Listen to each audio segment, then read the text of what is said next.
नमस्कार दोस्तों, AD Sharma NLM education में सभी का हार्दिक अभिनंदन, स्वागत साथियों। अब हम चलते हैं, आज जो नवीन टॉपिक पर चर्चा करनी है वो है मतदान व्यवहार, वोटिंग बिहेवियर। मेनली तो भारतीय संविधान का ही टॉपिक है, लेकिन हम इसको पूरा ग्लोबल रूप में भी समझने की कोशिश करेंगे और अच्छे से इसको समझेंगे। लेकिन समझना ही मेन चीज है कि आप बस जुड़े रहें। अब क्लास में थोड़ा सा इसमें हो सकता है कि आपको ये लगे टिपिकल, लेकिन मैं बहुत सरल वे में पढ़ाऊंगा, ये मेरा आपसे वादा है। बस आप इस टॉपिक को ध्यान पूर्वक देखना है और समझना है। सबसे पहले चलते हैं साथियों, मतदान व्यवहार, वोटिंग बिहेवियर।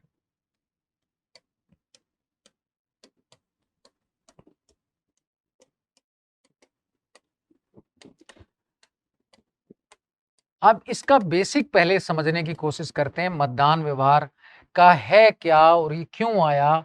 तो ये भी समझने की, मतदान व्यवहार जो है बेसिकली जनमत को जानने का एक विधि है, वैज्ञानिक विधि है कि जनता की भाई किस ओर अपना झुकाव रखती है, जनता किसको मत देती है, किसको बहुमत में लाती है, किस दल की सरकार बनवाती है, तो वो ध्यान में रखना है। तो मतदान व्यवहार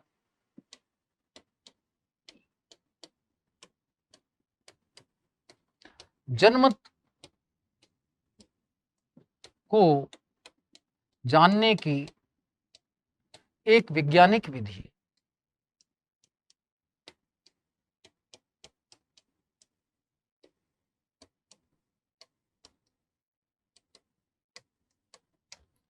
ये आपको ध्यान में रखना है। इसको बेसिकली सेफोलॉजी कहते हैं, सेफोलॉजी शाखा राजनीति शास्त्र की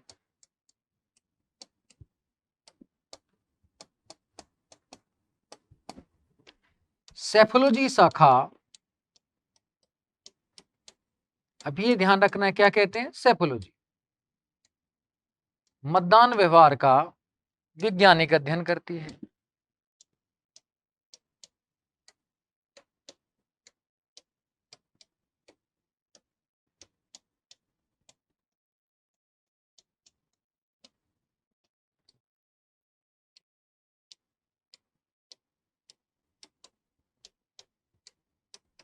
आगे ये सेफोलॉजी शब्द बना किससे है? ग्रीक भाषा के सेफ्रो शब्द से बना है, जिसका मतलब होता है राज्य के लिए विभिन्न मत। यानी कि हम राज्य के लिए, सरकार के लिए जो विभिन्न मत रखते हैं उसी को सेफ्रेस कहते हैं। तो सेफोलॉजी शब्द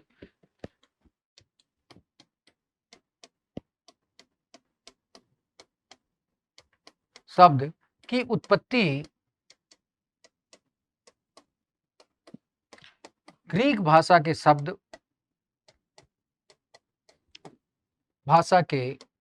सेफ्रो शब्द से हुई है,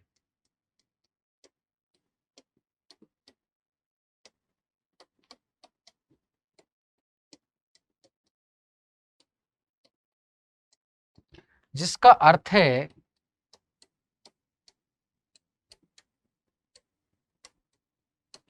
राज्य के लिए विभिन्न मत। यानी कि जनता के जो विभिन्न मत हैं राज्य के संदर्भ में या सरकार के संदर्भ में दिए जाते हैं, वही कहीं ना कहीं क्या है कि मतदान व्यवहार बताता है। कुछ लोग कहते हैं कि भाई राज्य सरकार अच्छी है, कुछ कहते हैं ये कमियां हैं। वो कहीं ना कहीं जो कमियां बताते हैं या कौन पॉजिटिव बताते हैं, तो वही कहीं ना कहीं सारी चीजें हैं। तो सिंपल है, जब मोदी सरकार के संदर्भ में देखें तो कुछ कहते हैं नहीं इन्होंने राष्ट्रवाद का विकास किया है, जबकि अभी हल्ला बोल रैली में 4 सितंबर को करे महंगाई आसमान पे छू चुकी है। तो वो एक आलोचना वाला जो पक्ष है। अब कौन सा कि वास्तव में मतदाताओं को पक्ष आकर्षित करता है, मतदान व्यवहार किधर जा रहा है, कि वास्तव में मतदाता का व्यवहार किधर है, भाई विपक्ष की ओर है कि सत्ता पक्ष का। यही मतदान व्यवहार का अध्ययन है कि मतदाता कि सत्ता पक्ष का समर्थन कर रहा है या विपक्ष की नीतियों का, कार्यक्रमों का आलोचना जो सत्ता पक्ष की जा रही है उनका समर्थन कर रहा है, कि मतदाता का किस ओर झुकाव है। इसका ही गहन विश्लेषण क्या कहलाता है? मतदान व्यवहार। यानी कि सत्ता पक्ष में समर्थन है या वो विपक्ष के साथ है, सत्ता पक्ष की आलोचना करता है, इसी का गहन अध्ययन क्या है? मतदान व्यवहार है। तो ये आपको ध्यान रख लेना चाहिए। तो साथियों अब हम आगे चलते हैं कि ये वास्तव में आया कहां से, मतदान व्यवहार किस विषय से जुड़ा हुआ है। मतदान व्यवहार मेनली जो है अध्ययन मनोविज्ञान विषय के साथ जुड़ा हुआ है। वोटिंग बिहेवियर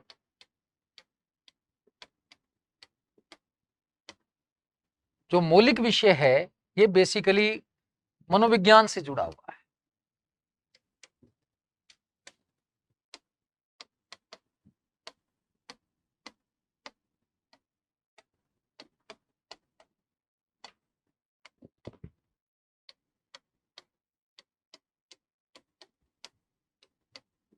साइकोलॉजी से जुड़ा हुआ है, यानी कि मनोविज्ञान से कहीं ना कहीं राजनीति शास्त्र में आया है। मनोविज्ञान बेसिकली इसका गहन अध्ययन पहले करता भी था, आज भी कई मनोवैज्ञानिक अध्ययन करते हैं कि मतदाता आज कैसी नीतियां पसंद करता है। जैसे सिंपल है, लोकतंत्र का तार्किक तार्किक चयन सिद्धांत है, वो भी कहीं ना कहीं मनोविज्ञान से प्रभावित है। तार्किक चयन सिद्धांत, अगर लोकतंत्र का आपने तार्किक चयन सिद्धांत देखा होगा तो उसमें वो कहते भी हैं कि वास्तव में आज जो व्यक्ति लोकतंत्र में भागीदारी करता है या कोई राजनीतिक दल भागीदारी करता है तो लाभ हानि के आधार पर करता है। अब उसमें कहां उसको लाभ हानि दिखाई देती है, उसके आधार पर।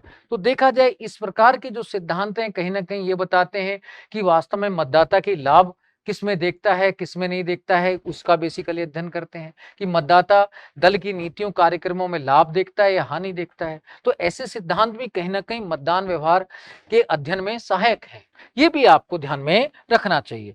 साथियों आगे चलते हैं कि मतदान व्यवहार आया कहां से, किसकी देन है राजनीति शास्त्र में। तो राजनीति शास्त्र में व्यवहारवादी क्रांति की देन है, व्यवहारवादी क्रांति की देन है, व्यवहारवादी क्रांति की देन है मतदान व्यवहार।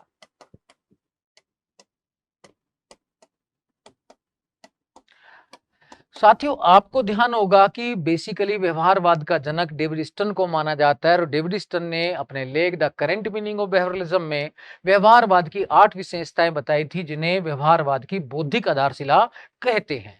क्या कहते हैं? व्यवहारवाद की बौद्धिक आधारशिला। अब उसकी कौन कौन सी 8 विशेषताएं वो आपको ध्यान में रखनी चाहिए। पहली है नियमितता या रेगुलरिटीज।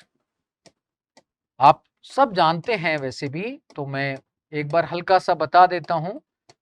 लेबोरेटरीज, इसके अनुसार नियमितता के अनुसार क्या है कि जो मानव होता है बार बार एक जैसा व्यवहार करता है, जैसे बार बार एक ही उम्मीदवार या दल को मतदान देता है।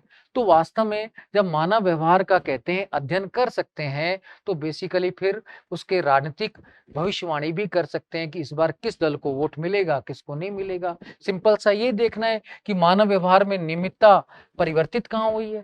भाई सिंपल है, जो बीजेपी के समर्थक बीजेपी को दे रहे हैं, कांग्रेस के समर्थक कांग्रेस को दे रहे हैं। अदर का व्यू क्या है? भाई कांग्रेस वाले कांग्रेस को दे रहे हैं, बीजेपी वाले बीजेपी को दे रहे हैं। और अदर्स का व्यू क्या है? या कांग्रेस से कितना लगाव हुआ, बीजेपी से कितना लगाव हुआ और किधर हुआ, इसका देखना है। तो अनुमान लगाया जा सकता है इस बार किसकी सरकार आएगी। तो ये नियमितता जो विशेषता है ये मतदान व्यवहार से मेन रूप से जुड़ी हुई है, क्योंकि इसका कहना है कि मानव के व्यवहार का हम वैज्ञानिक अध्ययन कर सकते हैं, राजनीति व्यवहार का वैज्ञानिक अध्ययन किया जा सकता है, क्योंकि बार बार मानव एक जैसी ही प्रवृत्ति रखता है और हम उसके मानव व्यवहार के राजनीति व्यवहार के बारे में पूर्वानुमान भी लगा सकते हैं, राजनीति भविष्यवाणी कर सकते हैं कि इस बार किस दल की सरकार आएगी या कितनी सीटें मिलेंगी। ये यानी कि जो आज एग्जिट पोल चल रहा है, ओपिनियन पोल चल रहा है, वो भी कहीं ना कहीं मतदान व्यवहार का ही अध्ययन है। ये उपकरण है मतदान व्यवहार जानने के, एक तरीके से उपकरण है।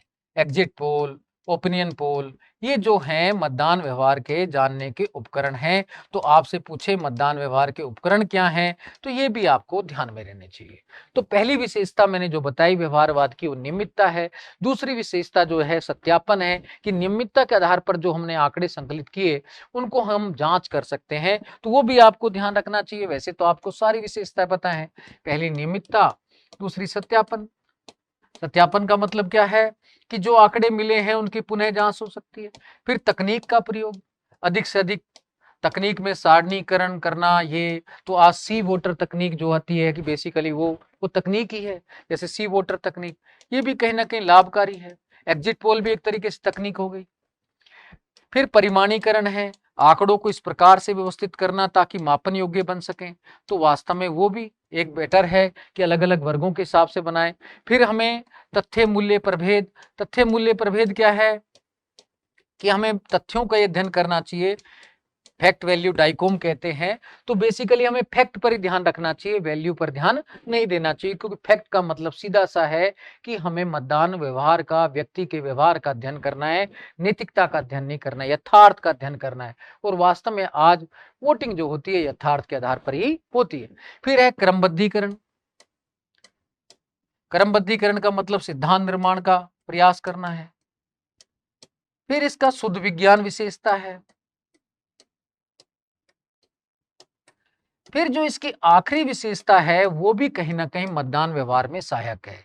मतदान व्यवहार में इसमें आखिरी विशेषता व्यवहार की बात की है, अंतर अनुशासनात्मक दृष्टिकोण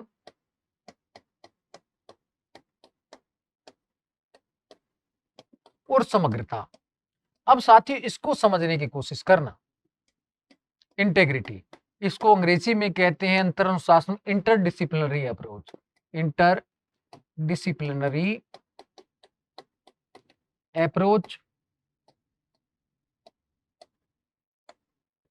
इसको कहते हैं इंटेग्रिटी।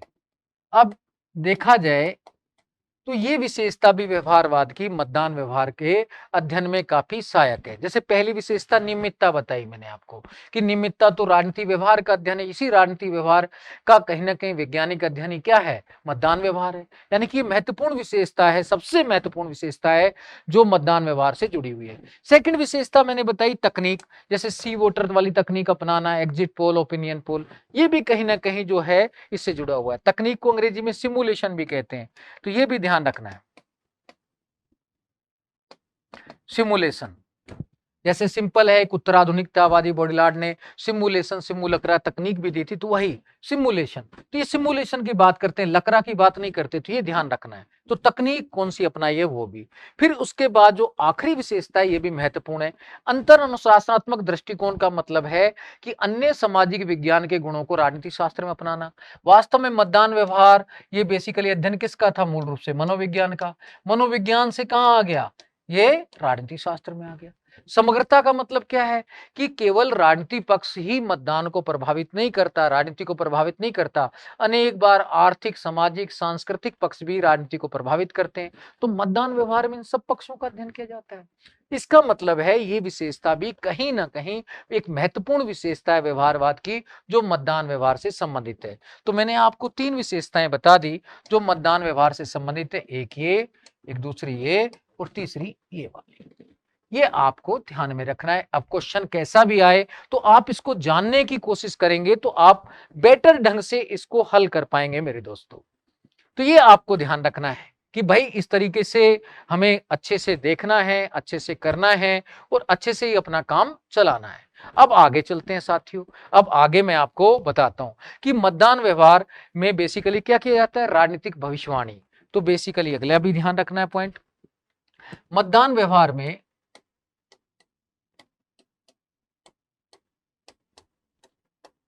के आधार पर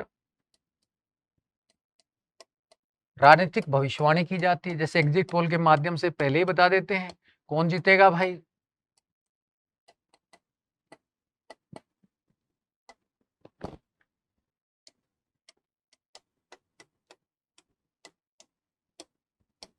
अब वास्तव में मतदान व्यवहार में अध्ययन किसका किया जाता है ये भी ध्यान रखना है।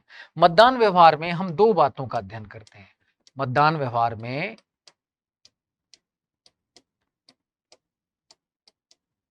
हम निम्न दो बातों का अध्ययन करते हैं।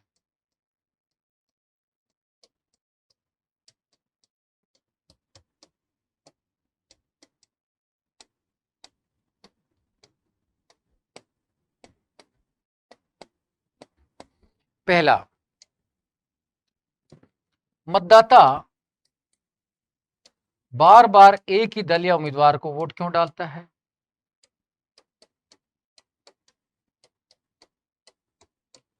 एक ही दल या उम्मीदवार को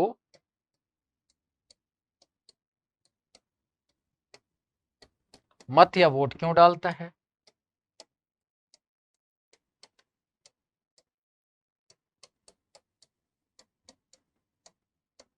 दूसरा, मतदाता मतदान करते समय किन तत्वों से प्रभावित है।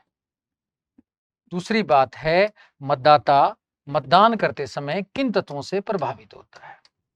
भाई कौन सा कारक सबसे अधिक उसको प्रभावित किया? महंगाई का, बेरोजगारी का मुद्दा, या और कोई युद्ध का मुद्दा, या कोई संकट का मुद्दा? क्या रीजन है कि उसको वो कारक प्रभावित किया, ये जानने की कोशिश की जाती है। मतदाता मतदान करते समय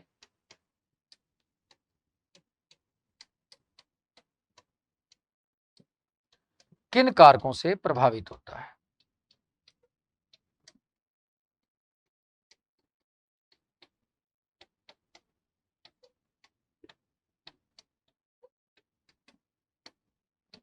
ये दो चीजों का बेसिकली इसमें अध्ययन किया जाता है। तो ये आपको ध्यान रखना चाहिए कि भाई मतदान व्यवहार में ये दो चीजें विशेषकर अध्ययन की जाती हैं।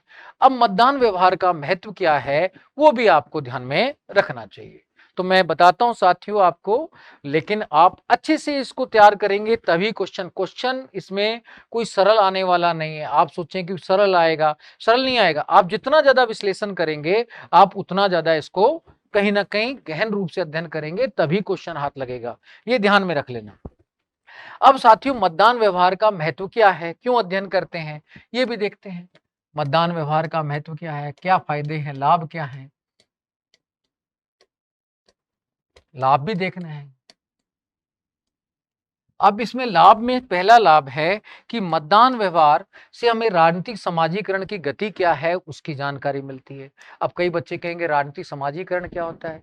राजनीतिक समाजीकरण सीखने की वह प्रक्रिया है जिसके माध्यम से कोई भी व्यक्ति राजनीति संस्कृति को सीखता है, आत्मसात करता है और उसे एक पीढ़ी से दूसरी पीढ़ी में स्थानांतरित करता है। जैसे सिंपल है, मैं आपको पढ़ा रहा हूं, आगे आप पढ़ाएंगे, तो ये क्या हो गया? राजनीतिक समाजीकरण। अभी आप सीख रहे हैं तो आपका राजनीतिक समाजीकरण ही हो रहा है, उसको फिर आप अगली पीढ़ी तक ले जाएंगे। यही समाजीकरण है। तो राजनीतिक समाजीकरण की गति कैसी है ये पता चलता है। राजनीतिक समाजीकरण अगर वास्तव में पता चल जाता है कि मतदाता स्पष्ट रूप से बताता है वोट डालने में कितना सक्रिय है, कि किन कारकों से प्रभावित हुआ है, कि उससे सब कुछ पता चल जाता है कि वास्तव में कुछ सीख भी रहा है कि नहीं सीख रहा है, वो राष्ट्रीय भावना के मुद्दों से प्रभावित है या वैसे ही वोट डाल आता है।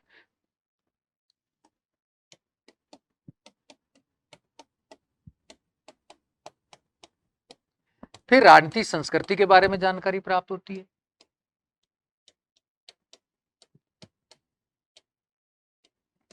कि भाई राजनीतिक संस्कृति कैसी है, उसकी वास्तव में संकीर्ण राजनीतिक संस्कृति है कि वास्तव में अधीनस्थ है या सहभागी है। संकीर्ण का मतलब यह है धर्म जाति का ज्यादा प्रभाव है, वहां कहीं ना कहीं विभेदीकरण है ही नहीं।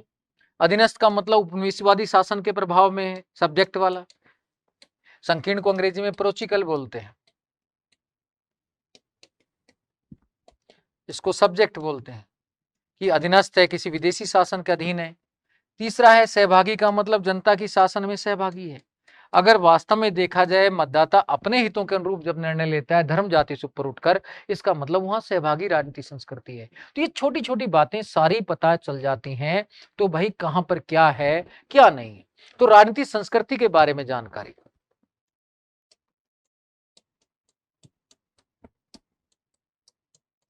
तीसरा इसमें निर्णय निर्माण प्रक्रिया के बारे में जानकारी। इससे निर्णय निर्माण प्रक्रिया के बारे में जानकारी प्राप्त होती है कि भाई निर्णय कौन लेता है, ये भी पता चल जाता है, क्योंकि मतदाता बताएगा कि वास्तव में देखा जाए यहाँ एक ही व्यक्ति निर्णय लेता है, हमसे तो पूछा ही नहीं जाता है, हमारे से कभी जानकारी नहीं ली। तो वास्तव में निर्णय निर्माण के बारे में जानकारी पता लग जाती है कि भाई निर्णय में जनता की सहभागिता है या नहीं है, निर्णय निर्माण केवल कुछ लोग ही करते हैं या कोई संस्था करती है, वो भी। फिर अगली चीज ये भी हमें जानकारी मिलती है कि शासन में जनता की सहभागिता है या नहीं, लोकतंत्र का स्तर कैसा है, वो भी। शासन में जनता की सहभागिता की जानकारी या लोकतंत्र के गुणवत्ता किस तरह की जानकारी, ये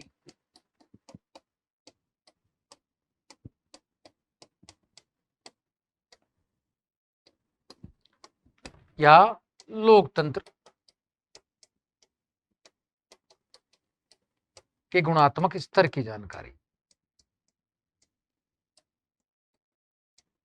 जैसा कि थेडास्को पोल एक ऐतिहासिक संरचनावादी थी, संस्थावादी थी बेसिकली, वो क्या कहती हैं वो भी मैं बता दूं आपको।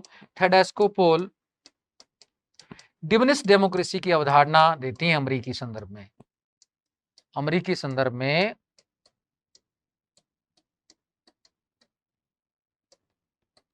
डिविनिस्ट डेमोक्रेसी की अवधारणा देती हैं। इसमें उनका विश्लेषण क्या था, उन्होंने बेसिकली अध्ययन किया था और देखा था कि अमेरिका में आज प्रजातिवाद हावी हो रहा है, आपसी विश्वास में कमी आ रही है।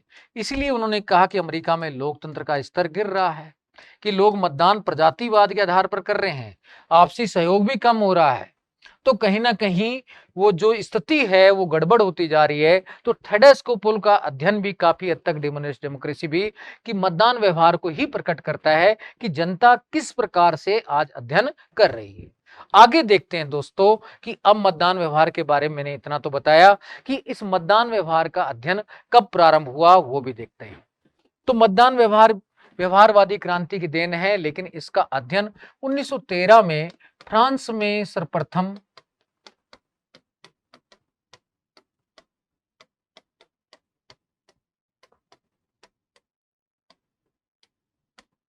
मतदान व्यवहार का अध्ययन प्रारंभ हुआ।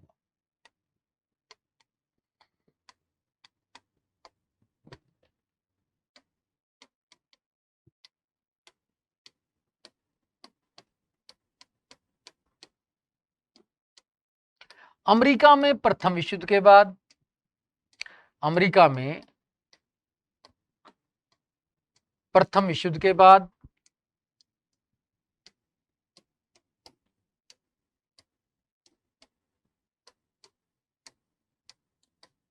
यूके में द्वितीय विश्व युद्ध के बाद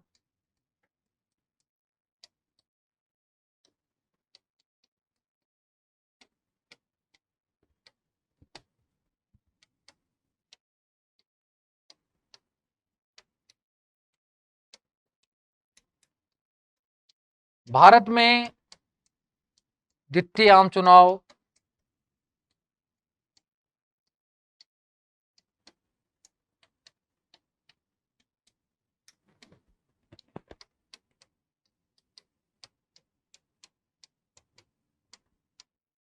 छप्पन 57 लिख सकते हैं, 57 भी चलेगा।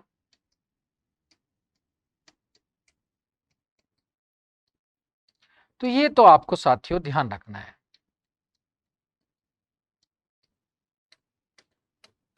अब जो मैं बात बताने अब जा रहा हूं साथियों, अब आपको थोड़ा सा आपको क्या करना है उसको ध्यान से सुनना है। अब क्वेश्चन आने वाला है, तो आप थोड़ा सा, ये होता है कि बाकी लोगों को भी बताएं कि भाई इसको थोड़ा ढंग से पढ़ें, जितना इस जो मैं बताने जा रहा हूं उस पर विशेष ध्यान रखना है एग्जाम के पॉइंट ऑफ व्यू से। तो ये साथियों आपको ध्यान से सुनना है। अब मैं बता रहा हूं कि मतदान व्यवहार के प्रमुख सिद्धांत क्या क्या हैं, तो इनको थोड़ा सा आपको ध्यान भी रखना है। चलिए साथियों, मतदान व्यवहार के प्रमुख सिद्धांत देखते हैं।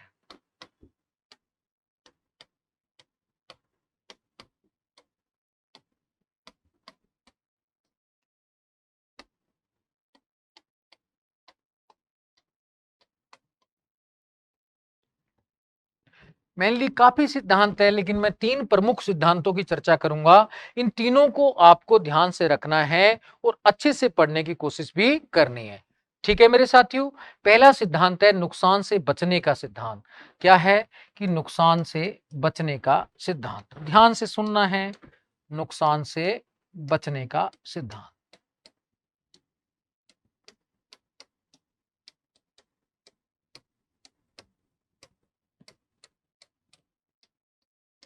या कह सकते हैं लॉस अवॉइड थ्योरी।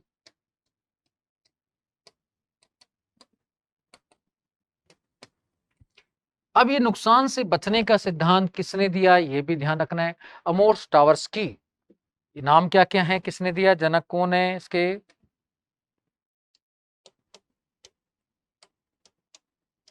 अमोस टावर्स्की,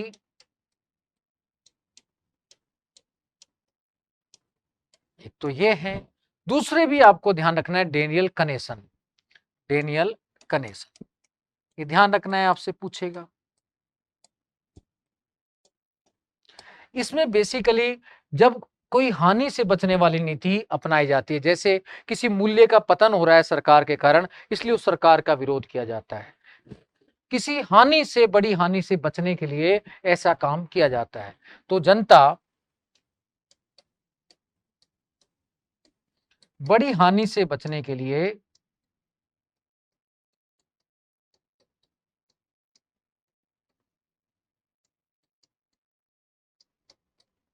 मतदान करती है।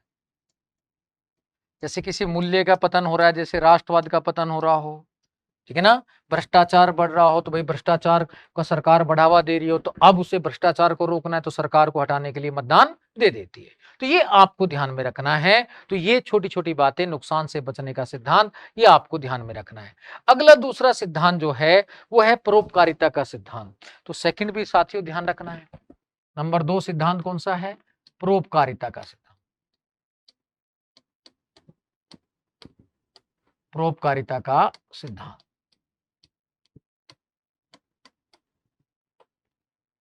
तो ये परोपकारिता का सिद्धांत भी आपको ध्यान रखना है। एट्रिजन थ्योरी कहते हैं, एल्ट्रिजन थ्योरी। तो ये भी आपको ध्यान रखना है। अल्ट्रिजन थ्योरी ऑफ वोटिंग, तो ये बेसिकली ध्यान रखना है आपको।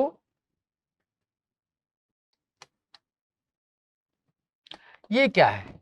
परोपकारिता का सिद्धांत। इसमें मतदाता अपने एक वोट के माध्यम से सामूहिक लाभ को प्राप्त करना चाहता है, जिसमें सबका हित सद है। तो इसमें मतदाता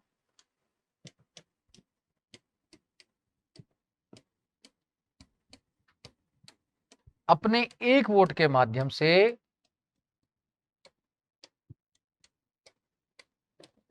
सामूहिक लाभ को प्राप्त करना चाहता है। वो चाहता है कि भाई सबका लाभ हो और उसमें मेरा भी लाभ निहित है। जैसे मोदी जी ने विकास का नारा दिया, तो सब विकास के पीछे भाग गए। 14 में उन्होंने क्या किया? 16वीं लोकसभा में यही कहा था कि मैं विकास करूंगा, तो सब विकास के पीछे भागना शुरू। तो ये बेसिकली जो है परोपकारिता का सिद्धांत है। तो इसमें जो है कि जो अर्नेसन जैसे विचारक हैं वो इसका समर्थन भी करते हैं। ये भी आप ध्यान रख सकते हैं। तो ये परोपकारिता का सिद्धांत क्या है? सामूहिक। जैसे विकास का नारा दिया कि 15 लाख मिलेंगे सबको, सबका विकास होगा, सबका साथ सबका विकास, तो वो वाली नीति। उत्तम प्रदेश, उत्तर प्रदेश, ऐसे नारों से प्रभावित करना। तो बेसिकली जब सबका हित दिखाई देता है तो जनता उधर मूव करती है। वो परोपकारिता का सिद्धांत है। अब तीसरा भी ध्यान रखते हैं, रिकर ओडेसुक मॉडल या सिद्धांत।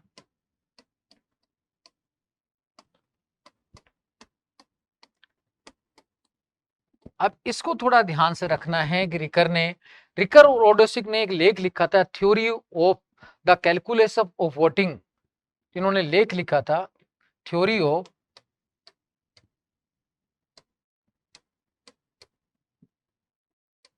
कैलकुलस ऑफ वोटिंग, 1968 ये लेख लिखा था। ये ध्यान में रखना है कि इन्होंने ये लेख लिखा कि ये थ्योरी ऑफ कैलकुलस वोटिंग, ये और लिख सकते हैं आगे, ये लेख लिखा। इस लेख में उन्होंने एक फार्मूला दिया कि बेसिकली कहा कि उपयोगिता के आधार पर, लाभ के आधार पर जो है मतदाता वोट देता है। तो क्या बताया? लाभ के आधार पर, उपयोगिता के आधार पर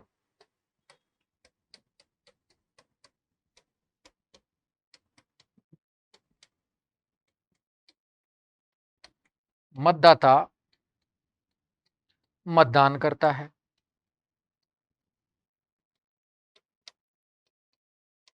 इन्होंने एक फार्मूला भी दिया, अगर वो फार्मूला भी अगर आप ध्यान रखना चाहते हैं तो R बराबर BP माइनस सी, ये इन्होंने फार्मूला भी दिया। यहाँ सी तो लागत है कि भाई वो सोचता है कि मेरा इतनी मेहनत लग गई और मेहनत के बदले मुझे प्रतिफल मिलना ही चाहिए। आर का मतलब है मतदाता का क्या लाभ मिलेगा लास्ट में।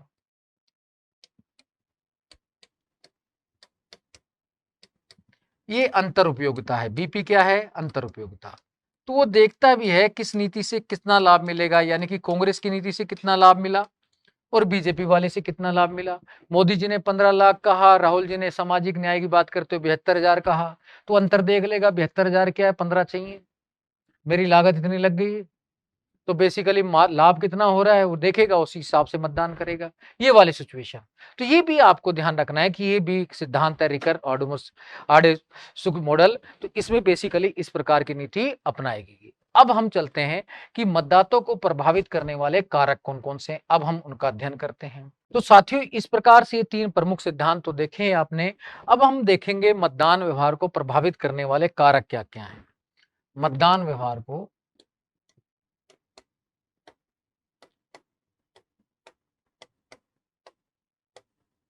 प्रभावित करने वाले कारक।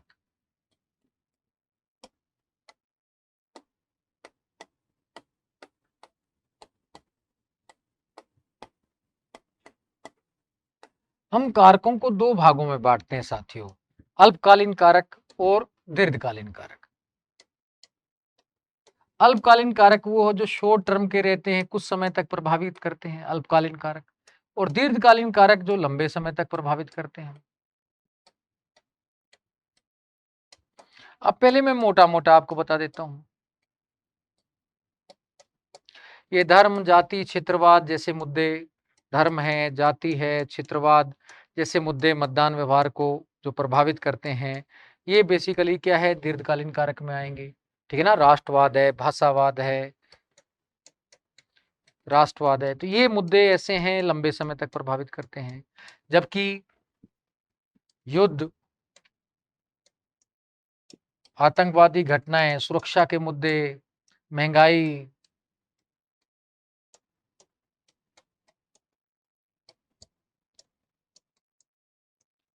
गरीबी, बेरोजगारी जैसी समस्याएं अल्पकालीन होती हैं, दूर हो जाती हैं, तो खत्म।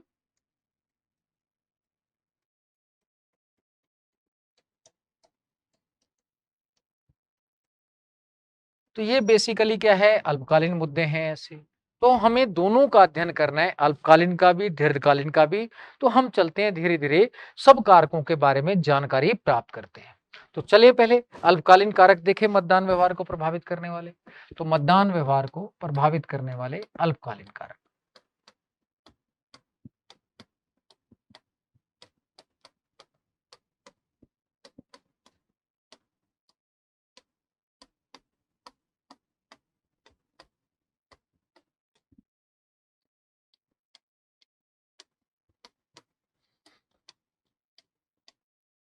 अल्पकालीन कारकों में पहला लेते हैं महंगाई, या आर्थिक मुद्दे कह सकते हैं, महंगाई, आर्थिक मुद्दे। योगेंद्र यादव जैसे विद्वान कहते हैं, और अन्य पाल और ब्रस जैसे विद्वान, योगेंद्र यादव जैसे विद्वान कहते हैं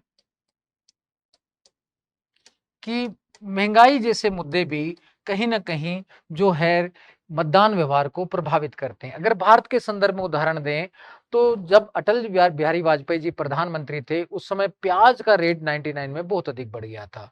तो कांग्रेस ने दिल्ली, मध्य प्रदेश, राजस्थान में कहीं ना कहीं प्याज की गले में मालाएं डालकर प्रचार किया था, देखो महंगाई बढ़ा दी, महंगाई बढ़ा दी।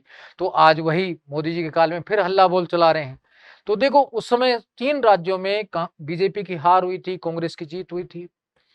तो इसी प्रकार से महंगाई का मुद्दा कहीं ना कहीं प्रभावित करता है, कि राजनीति को प्रभावित करता है। तो ये बेसिकली मतदान व्यवहार को प्रभावित करता है। तो पाल ब्रस, योगेंद्र यादव जैसे विद्वान ऐसे विचार व्यक्त करते हैं। तो अब इनका जो है, मैं पाल ब्रस की पुस्तक भी आपको बताना चाहूंगा कि साथियों, पाल ब्रस की जो किताब है वो भी आपको थोड़ा सा पता रहनी चाहिए। पार्लियामेंट्री इलेक्शन उत्तर प्रदेश, इन्होंने पाल ब्रस की पुस्तक का नाम क्या है, मैं वो भी बता देता हूं।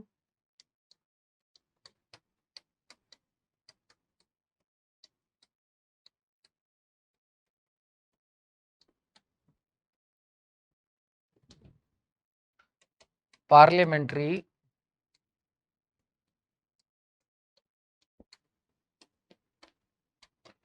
Election in Uttar Pradesh.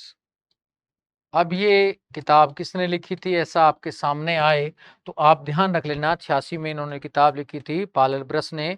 तो इन्होंने basically parliamentary election Uttar Pradesh का अध्ययन भी किया था। तो एक इम्पोर्टेंट किताब है, महंगाई, आर्थिक मुद्दे आदि पर चर्चा भी इन्होंने की, तो ये आपको ध्यान रखना है। अब दूसरा कारक देखें हम, तो युद्ध जैसे कारक। तो युद्ध जैसे कारक भी कहीं ना कहीं, युद्ध, आक्रमण जैसे कारक भी कहीं ना कहीं मतदान व्यवहार को प्रभावित करते हैं। जैसे 1971 में भारत पाक युद्ध,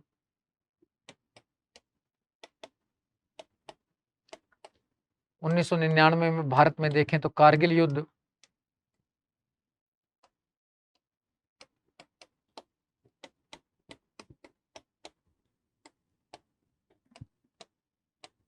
ने कहीं ना कहीं क्या किया, अब मतदान व्यवहार को प्रभावित किया। फिर आंतरिक सुरक्षा के मुद्दे, आंतरिक सुरक्षा संबंधी अन्य मुद्दे जैसे आतंकवाद की घटनाएं,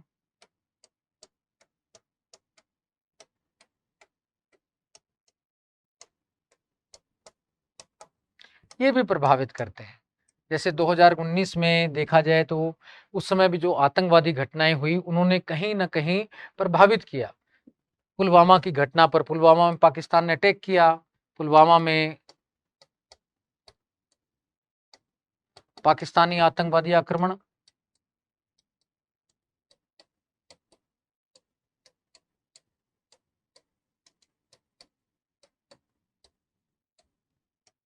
बदले में भारतीय सेना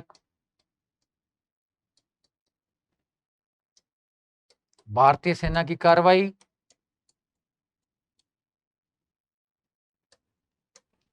तो बेसिकली भारतीय सेना ने भी घुसकर सीमा के अंदर जो कार्रवाई की उसकी प्रशंसा भारतीय जनमत को कहीं ना कहीं प्रभावित की, कि वास्तव में देखो इस तरीके से हमें घर में घुसकर ही मारना पड़ेगा। तो जो उन्होंने बेसिकली नीति अपनाई तो वो भी कहीं ना कहीं प्रभावित करती है कि भाई कहीं ना कहीं मतदान व्यवहार को प्रभावित करने में कार्रवाई करती है। तो ये भी आपको ध्यान में रखना है। तो ऐसी घटनाएं भी कहीं ना कहीं क्या करती हैं, प्रभावित करती हैं। तो जो मतदान को, ये भी आप क्लियर होना चाहिए। इसके बाद साथियों देखते हैं और मुद्दे भी हैं, वैश्विक आर्थिक मुद्दे, मंदी के मुद्दे, ये भी कई बार प्रभावित कर जाते हैं।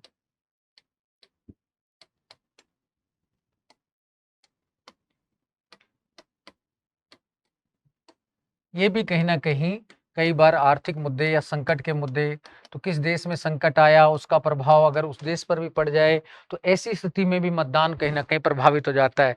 कि वास्तव में देखा जाए अब दक्षिणी एशिया में संकट चल रहा है, श्रीलंका में आ गया, भूटान में आने वाला है, भारत में भी अगर इसका इफेक्ट नहीं पड़ता, भारत अपने आप को सुरक्षित रख लेता है, तो कहीं न कहीं मानेंगे भारत की अर्थव्यवस्था मजबूत है। जैसे यूरोज़ोन संकट आया था, उसका प्रभाव भारत पर कुछ तो पड़ा, लेकिन फिर भी भारतीय अर्थव्यवस्था सेफ रही थी।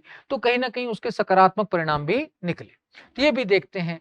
तो बेसिकली हमेशा ऐसी घटनाएँ भी प्रभावित करती हैं, ये भी ध्यान रखना है। फिर राजनीतिक अस्थिरता, बार-बार चुनाव होना, ये भी घटना अल्पकालीन है कि बार-बार चुनाव हो रहे हैं। जैसे देखा जाए अटल जी को जो बहुमत मिला था उससे पहले, पहले देवगौड़ा जी थे, कुछ समय तक रहे, गुजराल जी कुछ समय तक रहे। अटल जी भी वास्तव में 1 साल पहले पूरा कर पाए। 99 में क्या हुआ, उन्हें फिर इस पर काफ़ी हद तक बड़ा बहुमत जनता ने दिया ताकि एक स्थिर सरकार बन सके। तो ऐसे मुद्दे भी कहीं न कहीं मतदान व्यवहार को प्रभावित करते हैं, ये भी आपको ध्यान रखना। फिर नेतृत्व का, करिश्माई नेतृत्व है, भाई करिश्माई नेतृत्व हो तो वो भी कहीं न कहीं प्रभावित करता है कि सीधा उसी के नाम पर, जैसे इंदिरा गांधी जी के नाम पर वोट मिलते थे, करिश्माई व्यक्तित्व था, नेहरू जी के नाम पर वोट मिलते थे, अब मोदी जी के नाम पर वोट मिल रहे हैं। तो ये करिश्माई व्यक्तित्व का प्रभाव है कि व्यक्तित्व ही ऐसा है कि तो वास्तव में करिश्माई है तो लोग आशा ज्यादा करते हैं, तो फिर उधर ही मतदान करते हैं। तो ये अल्पकालीन प्रभाव में ये सारे प्रभाव कारक आपको ध्यान में रहने चाहिए। अब साथियों हम आगे चलते हैं, अब दीर्घकालीन कारक भी देखते हैं।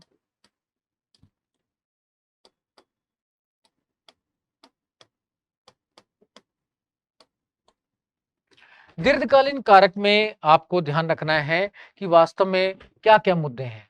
जैसे बेसिकली दीर्घकालिक कारक में सबसे पहला तो है धर्म का, कि धर्म जो है कहीं न कहीं राजनीति को प्रभावित करता है। जैसे योगेंद्र यादव जी लिखते हैं कि 10वीं लोकसभा के चुनाव में 3 मुद्दे थे। योगेंद्र यादव जी लिखते हैं कि 10वीं लोकसभा के चुनाव में 3 मुद्दे थे।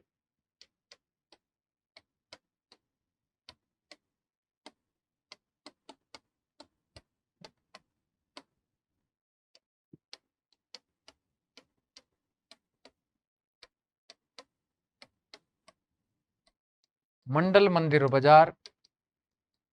मंडल यानी कि ओबीसी वाला, मंदिर राम मंदिर वाला, और बाजार यानी कि मंदिर की महत्वपूर्ण भूमिका थी। इसी प्रकार से जो सीपी भामरी हैं वो एसपी वर्मा जी के साथ मिलकर एक पुस्तक लिखते हैं 1974 में। उन्होंने बेसिकली लिखा, तो सीपी भामरी व एसपी वर्मा ने एक बुक लिखी थी। बुक का नाम था voting behaviour. Voting behaviour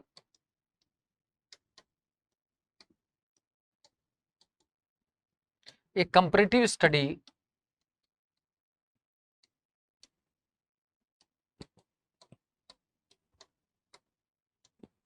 majority and minority community, the majority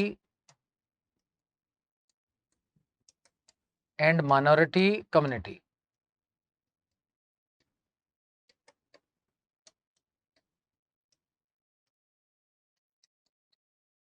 ये किताब में भी उन्होंने बताया किस प्रकार से जो मेजोरिटी और माइनॉरिटी कम्युनिटी का अलग अलग नीति रहती है वो कहीं ना कहीं धर्म पर आधारित रहती है। तो मेजोरिटी वाला धर्म अपनी अलग नीति अपनाता है, माइनॉरिटी वाला अपनी अलग अपनाता है, तो वो सुरक्षा चाहता है। तो ये कहीं ना कहीं सारी बातें शो करती हैं कि भारत जैसे देशों में भी धर्म राजनीति को कहीं ना कहीं प्रभावित करता है। तो कई लोगों ने भी कहा, जो वास्तव में सांप्रदायिक हमारे दंगे हुए तो उनमें भी कहा, गोयल आयोग, दत्ता आयोग ने भी कहा कि ये जो सांप्रदायिक दंगे हैं भारत में राजनीति को प्रभावित करते हैं। तो वास्तव में कहीं न कहीं ये ऐसी चीजें कहीं न कहीं भारतीय राजनीति को नकारात्मक रूप से प्रभावित करती हैं और मतदान भी होता है। तो भारत में मतदान व्यवहार धर्म से भी प्रभावित होता है। ये दूसरा कारक है जाति। जाति भी कहीं न कहीं भारत में या कुछ अन्य देशों में जातिवाद, प्रजातिवाद, जाति, प्रजाति इसको लेकर नारे लिए जाते हैं। जैसा कि थेडास्कोपोल के बारे में मैंने बताया था, उन्होंने कहा था अमेरिका में भी ये हो रहा है। डिविनिस्ट डेमोक्रेसी की बात की थी।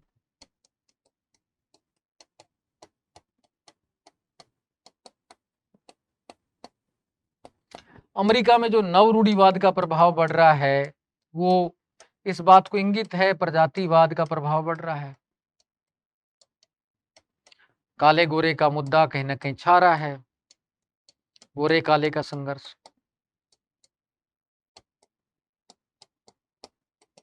ये मतदान को प्रभावित करता है वहां पर। इसी प्रकार भारत में जाति प्रभावित करती है। भारत में जाति के बारे में कहा भी जाता है कि जाति जो है, जाति के आधार पर ही उम्मीदवार चुना जाता है, जाति के आधार पर ही प्रचार किया जाता है, कि सिंपल कहा जाता है हमारी जाति की बेटी हमको और वोट भी हमको। तो बेसिकली हम हमारी तो एक ही जाति है, जाति के नाम पर उम्मीदवार का भी चयन होता है, मतदान दल भी जाति के आधार पर टिकटों का वितरण करते हैं, उम्मीदवार भी जाकर जाति के नाम पर वोट मांगते हैं। जाति के आधार पर भी एकता देखी जाती, इस जाति का अड्डा, उस जाति का अड्डा, इस जाति का संगठन, उस जाति का संगठन। तो ये बहुत हद तक प्रभावित करता है भारतीय मतदाता को भी। तो ये भी ध्यान रखना है। तो जाति को कहीं ना कहीं, जाति समीकरण को भी ध्यान में रखा जाता है और उसी के हिसाब पर कहीं ना कहीं मतदान भी किया जाता है। यहाँ तक कि कुछ विद्वान तारीफ भी करते हैं जाति की, जाति के आधार पर वोटिंग की, जाति के बढ़ते प्रभाव की। इसमें रजनी कोठारी और रुडोल्फ एंड रुडोल्फ हैं।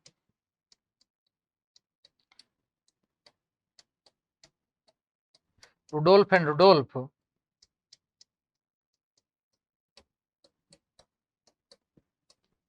जाति के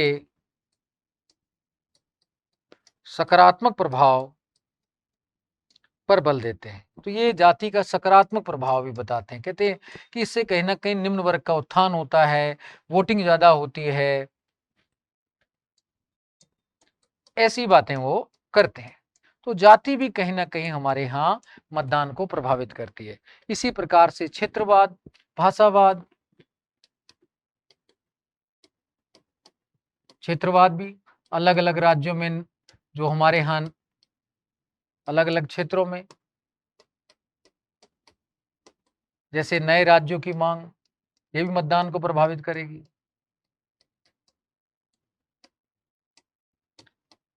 अभी भी कहीं जगह सौराष्ट्र की मांग हो रही है, कहीं बुंदेलखंड की मांग हो रही है, तो कहीं पर कुर्ग राज्य की मांग हो रही है, कहीं रॉयल सीमा की मांग हो रही है। तो ये जो मांगे हैं ये कहीं न कहीं मतदान को भी प्रभावित करती हैं। तो पहले भी उत्तराखंड, झारखंड, तेलंगाना ये सारे राज्य नए बने हैं। यहाँ भी हम देखते हैं कि इन राज्यों के नाम पर मतदाताओं ने अपना मत दिया है। तो ऐसे अभी भी बहुत सारे मुद्दे हैं, ठीक है ना? तो इस प्रकार से सारे कहीं न कहीं मुद्दे जो हैं वो कहीं न कहीं प्रभावित कर रहे हैं कि मतदाता को कि भाई वो नए राज्य की माँग चाहते हैं। तो हर राज्य में कहीं न कहीं क्षेत्रवाद की माँग उठ रही है और वो कहीं न कहीं मतदाताओं को प्रभावित भी करती है। आगे देखते हैं साथियों, भाषा का भी है।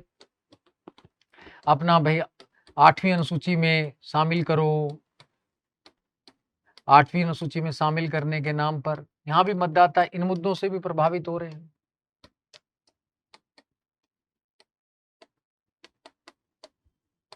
ऐसे मुद्दे भी कहीं न कहीं प्रभावित करते हैं। हमारे यहाँ तो राज्य पुनर्गठन आयोग ही भाषावाद के आधार पर बना था। पहले एबीसीडी में बटा हुआ था। 7वें संशोधन नियम द्वारा भाषा के आधार पर पूरा राज्यों का गठन किया गया था। तो भाषा भी कहीं न कहीं आधार बनती है मतदान व्यवहार का। तो लोग भाषा के आधार पर भी मतदान करते हैं। हम तो आपकी भाषा बोलते हैं, तो सिंपल है। तो भाई हम तो बंगाली हैं, हम बिहारी हैं या मिथिलांचल वाले हैं, मिथिला भाषा बोलते हैं, आप भी मिथिला बोलते हैं, हम मूल रूप से एक हैं। उस आधार पर भी और नेता भी जाकर रीजनल भाषा में भाषण देते हैं। तो भाई मूल रूप से गुजराती बोल पाता है कि नहीं बोल पाता, उस मूल रूप से उस भाषा में उसका लालन पोषण हुआ है कि नहीं हुआ, ऐसे बहुत सारे मुद्दे कहीं न कहीं प्रभावित करते हैं। तो सिंपल है, मराठी भाषा का जैसे विदर्भ राज्य में मराठी भाषा को सर्वोच्च मानने की मराठियों के लिए विदर्भ राज्य की माँग हो रही है।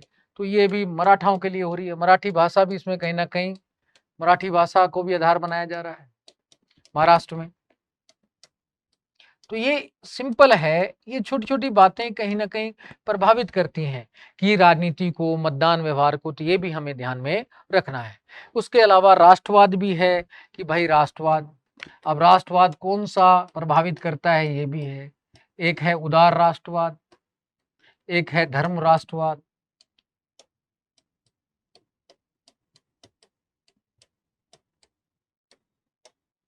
धार्मिक राष्ट्रवाद। देखा जाए तो पहले जो 9 लोकसभा के चुनाव हुए हैं, 90 तक यानी कि 1989 तक, वहाँ उदार राष्ट्रवाद ज़्यादा हावी था, सांप्रदायिक सद्भाव का प्रभाव ज़्यादा था। अब धार्मिक राष्ट्रवाद आ गया, मंदिर का मुद्दा, ऐसे मुद्दे, हिंदूवाद, हिंदुत्व, इनकी बातें ज़्यादा होने लगी हैं। तो अब धार्मिक राष्ट्रवाद का प्रभाव कहीं न कहीं ज़्यादा देखने को मिलता है। हमारे यहाँ जो पंथनिरपेक्षता के हालाँकि विपरीत है, लेकिन जो भी है, अब इसका भी प्रभाव भारतीय राजनीति पर पड़ने लगा है। तो बेसिकली ऐसे मुद्दे भी कहीं न कहीं मतदान व्यवहार को प्रभावित करते हैं। मंदिर का नाम लेकर या सांप्रदायिक दंगों का नाम लेकर कहीं न कहीं वोटिंग को भी परिवर्तित किया जाता है। आगे देखते हैं साथियों, राष्ट्रवाद के अलावा दलों की विचारधारा, नीति और कार्यक्रम भी प्रभावित करते हैं। दलों की नीतियाँ क्या हैं, विचारधारा कैसी है, वो भी कहीं न कहीं मतदाता को प्रभावित करती हैं। भाई सिंपल है, विकास की नीति अपनाएगा, बुलेट ट्रेन की अपनाएगा, ग्रामीण विकास करेगा कि शहरी विकास करेगा, किस प्रकार की नीति अपनाएगा वो भी। फिर क्या है, संस्कृति, वर्ग, लिंग, ये भी कहीं न कहीं प्रभावित करते हैं। कई बार संस्कृति भी प्रभावित करती है, हमारी संस्कृति क्षीण हो रही है, विदेशियों का प्रभाव बढ़ जाता है। असम में इसी आधार पर वोटिंग होती है, भई हमारी संस्कृति पर विदेशियों का प्रभाव नहीं होना चाहिए, बाह्य लोगों का प्रभाव नहीं होना चाहिए। उत्तरी-पूर्वी भारत में इसका विशेष प्रभाव देख सकते हैं। असम, मेघालय में असम, मेघालय, मणिपुर में अपनी संस्कृति संरक्षण पर विशेष बल दिया जाता है।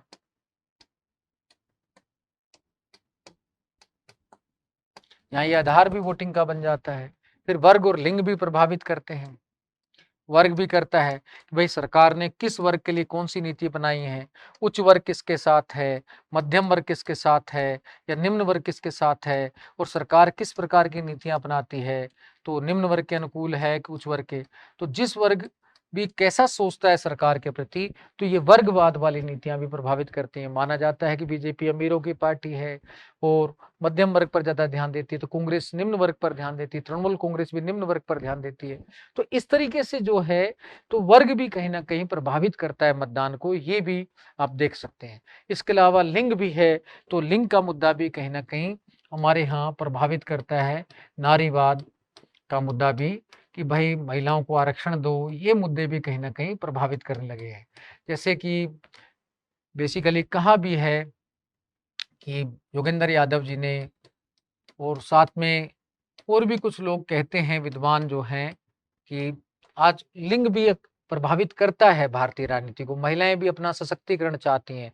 17वीं लोकसभा में जो है मतदान में और चुनाव में भी काफी प्रभाव देखने को मिला है। तो योगेंद्र यादव जी बेसिकली ऐसी बातें करते हैं, और वो कहते हैं, राजेश्वरी देश पांडे भी ऐसी बातें करती हैं। राजेश्वरी देश पांडे ये भी कहती हैं कि लिंग और नारीवाद भी कहीं ना कहीं प्रभावित करते हैं, लेकिन अकेले कहती है नहीं, कि लिंग से ज्यादा जाति का अधिक प्रभाव होता है। ये भी कहते हैं लिंग से अधिक जाति धर्म का प्रभाव अधिक देखने को मिलता है। साथ में ये भी वो कह देती है प्रभाव तो पड़ता है, लेकिन और मुद्दे भी रहते हैं, तो फिर ये मुद्दा गौण हो जाता है।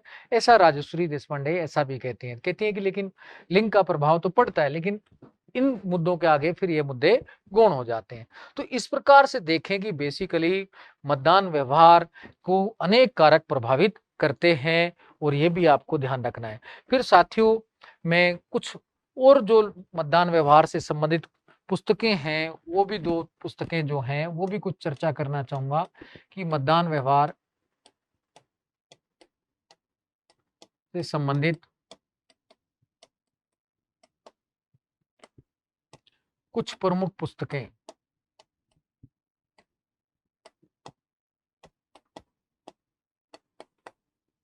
ये भी आपको ध्यान में रखनी है। जैसे पहली एक इम्पोर्टेंट पुस्तक मैं बताता हूं, कि मुकुलिका बनर्जी की है, वाई इंडिया वोट्स। पहला है मुकुलिका बनर्जी, मुकुलिका बनर्जी की है वाई इंडिया वोट्स। ये 2014 में उन्होंने किताब लिखी थी। तो ये भी ध्यान रख लेना कि वाई इंडिया वोट जो किताब है, इसमें बेसिकली वो ऐसे विचार व्यक्त करती है। क्लियर है दोस्तों, कि वाई इंडिया वोट जो है किताब, इनकी ध्यान में रखनी है। दूसरा है कि basically measuring voting behaviour in India, 2013 में ये किताब लिखी गई है, तो वो भी ध्यान रखना है। ये लिखी है बेसिकली संजय कुमार प्रवीण राय ने। संजय कुमार व प्रवीण राय ने कौन सी किताब लिखी है?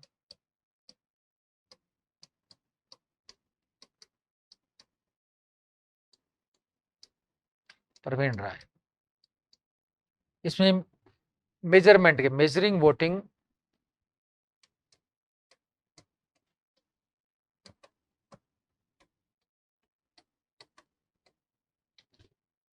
वोटिंग बिहेवियर इन इंडिया,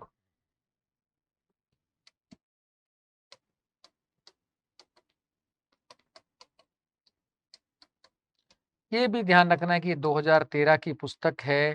तो ये भी एक इम्पोर्टेंट किताब है, तो इसके बारे में भी थोड़ा सा आपको पता रहना चाहिए। तो साथियों, मैंने आपको ये सारी बातें बताई, तो आपको ये सारी बातें समझ भी आई। अब मैं 17वीं लोकसभा के बारे में, मतदान व्यवहार के बारे में भी आपको बताना चाहूंगा। तो वो भी आपको थोड़ा सा ध्यान रखना है कि 17वीं लोकसभा में क्या क्या मुद्दे थे, क्या क्या नहीं, तो वो मुद्दे भी आपको पता रहना चाहिए। तो 17वीं लोकसभा के बारे में चर्चा करेंगे, तो उसमें आपको सारा बातें ध्यान रखनी है कि भाई 17वीं लोकसभा में क्या क्या मुद्दे रहे। 17वीं लोकसभा और मतदान व्यवहार,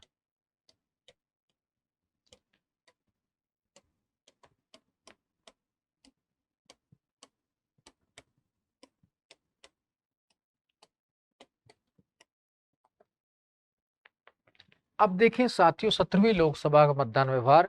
17वीं लोकसभा के चुनाव 11 अप्रैल से 19 मई 2019 को हुए थे।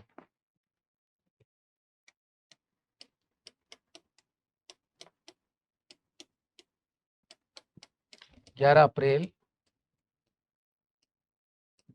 2019 से 19 मई 2019 तक 7 चरणों में हुए थे। 7 चरणों में हुए थे।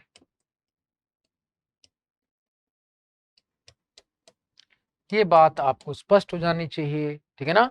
23 मई को मतगणना और रिजल्ट आए थे। 23 मई को मतगणना हुई और परिणाम, मतगणना व परिणाम, और परिणाम अद्भुत थे। वो कैसे थे वो आप सब लोग को पता है कि परिणाम में सबसे बड़ी पार्टी और स्पष्ट बहुमत लेकर बीजेपी कहीं ना कहीं सामने आई थी। तो परिणाम देखते हैं, परिणाम कुछ प्रमुख दलों के और विशेष परिणाम, विशेष तथ्य परिणाम, परिणाम का विश्लेषण देखते हैं।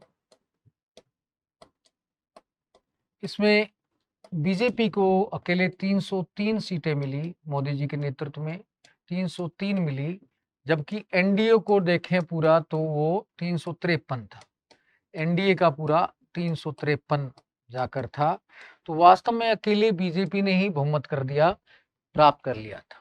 ये सबसे बड़ी बात थी कि पहली बार देखा जाए तो 84 के बाद ये स्थिति देखने को मिलती है। जब चुनाव हुए थे 8वीं लोकसभा के, तब देखने को मिलता था किसी दल को बड़ी पार्टी के रूप में इंदिरा गांधी जी की हत्या के बाद राजीव गांधी जी के समय इतना बड़ा बहुमत मिला था। तब तो 400 प्लस था, लेकिन कि स्पष्ट बहुमत देखा जाए उसके बाद अभी देखने को मिला वो बीजेपी के लिए। तो ये बेसिकली देखा जाए तब तो बीजेपी की 2 ही सीटें आई थी, लेकिन इस बार 303 अकेले, और एनडीए के साथ 353। और जो कांग्रेस 84 में बड़ा बहुमत 400 के आसपास लेके आई थी, यहाँ 53 सीटों में सिमट गई कांग्रेस, 53 पे खत्म, सिमट गई 53 पे। डीएमके 24 पर सिमट गया। ये तो क्षेत्रीय दल हैं, इनको इतनी भी आ रही हैं तो बहुत है। द्रविड़ मुन्नेत्र कड़गम, तृणमूल कांग्रेस 23,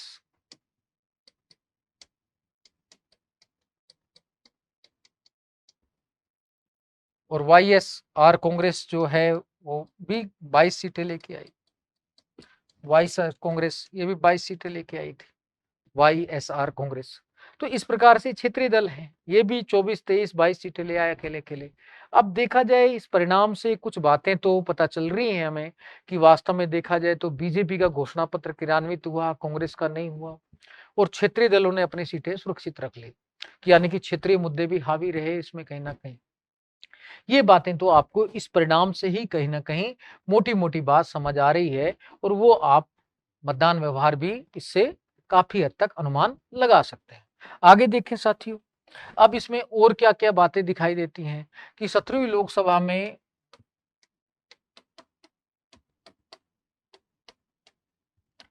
78 महिलाएं निर्वाचित हुई। 78 महिलाएं, यानी कि इसमें महिलाओं का भी प्रभाव कहीं ना कहीं देखा गया। 14% महिलाएं भी आई, ये भी। फिर युवाओं का भी भागीदारी देखी गई, तो वास्तव में 267 व्यक्ति पहली बार सांसद बने,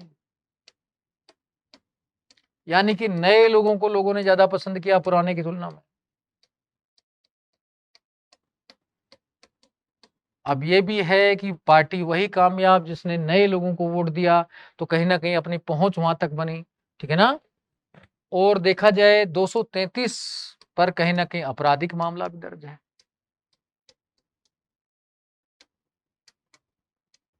यानी कि उनका भी अपना जलवा रहा, आपराधिक मामलों वालों का भी। और संपत्ति भी देखा जाए तो 1 करोड़ से अधिक लोगों की अधिक थी। 475 जो सांसद थे उनकी संपत्ति,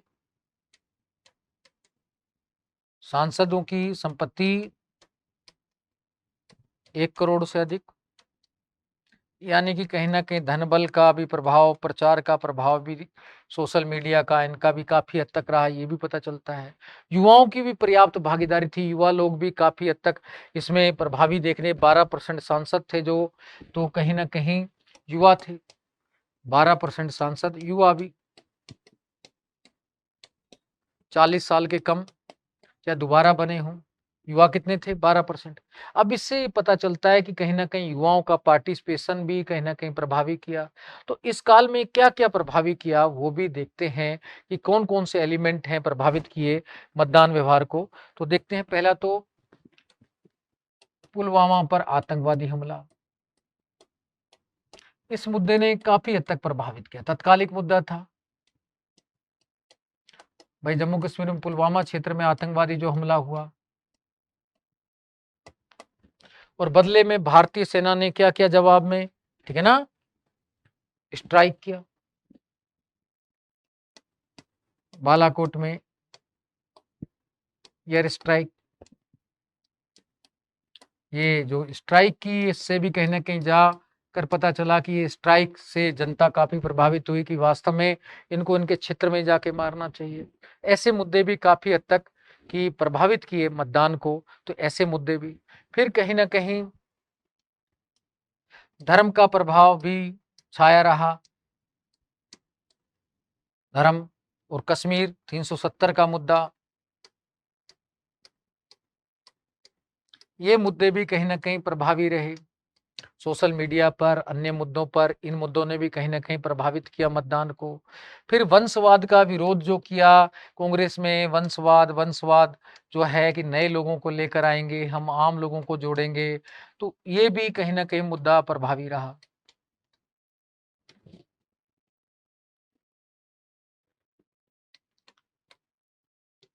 काला धन और विकास, वैश्विक विकास, ये मुद्दे भी कहीं ना कहीं मोदी जी की नीति जो उन्होंने कहा कि मैं काला धन लाऊंगा, वापस लाऊंगा, तो ये मुद्दे भी कहीं ना कहीं प्रभावित किए कि भाई ये सारी चीजें कहीं ना कहीं भाई ला सकते हैं। ऐसे मुद्दों के पक्ष में लोगों ने मतदान किया। फिर एनआरसी कि भाई हम ये नेशनल रजिस्ट्रेशन सिटीजनशिप, तो वास्तव में नागरिकता का रजिस्ट्रेशन करेंगे, पूरा पुनर्गणना करेंगे, पूरा करेंगे। तो ऐसे मुद्दे भी कहीं ना कहीं लोगों को प्रभावित करते गए। एनआरसी के मुद्दे भी, विकास का तो है। फिर राम मंदिर का मुद्दा भी कहीं ना कहीं प्रभावित करता रहा। फिर लिंग वाला मुद्दा, महिला लिंग, जनधन, लिंग या महिला सुरक्षा का मुद्दा।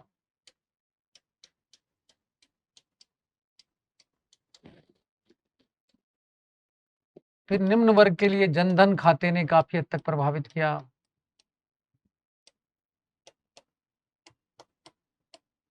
जनधन योजना ने काफी हद तक प्रभावित किया। तो ये मुद्दे कहीं ना कहीं इनसे प्रभावित होकर मतदाता ने मतदान किया।